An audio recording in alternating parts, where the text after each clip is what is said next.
কেউ এটা নিয়ে কোশ্চেন করেন না, আমি অনেক কিছু বলে দেবো। আসে তো একটু জাদু দেই। ডোডোর গল্পের এক্সপিরিয়েন্স তো আসলে 2 বছর আগে শেষ করেছি, কিন্তু এক্সপিরিয়েন্স মনে হয় আমার লাইফ টাইমের একটা। এটা একটা বয়সের একটা জার্নি দেখানো হয়েছে, একদম টিনেজ বয়স থেকে আমি মনে হয় 50 বছরের উপরেও যেই লুকটা হয় সেরকম একটা লুক আমি দিয়েছি।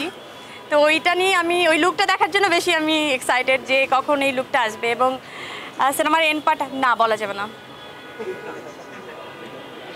প্লিজ আর কেউ এটা নিয়ে কোশ্চেন করেন না, আমি অনেক কিছু বলে দেবো।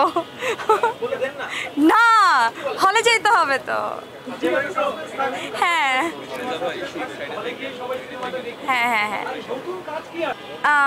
সেটা তো এখন এই মুহূর্তে আসলে বলা কি ঠিক হবে? একবারে মানে একটা ফুটেজে হয়ে যাবে, তোমরা খুশি তাই না? কিভাবে দিব? জাদু, একটা জাদু দেই। আসে তো একটু জাদু দেই। হ্যাঁ, কেকটা দাও, কেকটা নিয়ে আয়। কেক দাও। আমার ছেলে এরকম বলে মাঝে মাঝে, যদি কিছু চায় মাঝরাত্রিরে, তারপরে বলে যে তুমি জাদু দাও।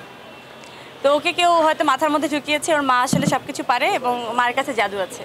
তো আসলে বেসিক্যালি আমি আসলে পড়ি, কিন্তু আমার কাছে ওই মন্ত্রটা নেই, ও জাদুটা নেই। আমি কোনো কিছু জাদু দিয়ে আসলে বলতে পারি না। তো এই মুহূর্তে যেতে পারি সেটা হচ্ছে একটা কেক। এই জাদু মন্ত্রের জন্য থ্যাংক ইউ নোমর টিমকে।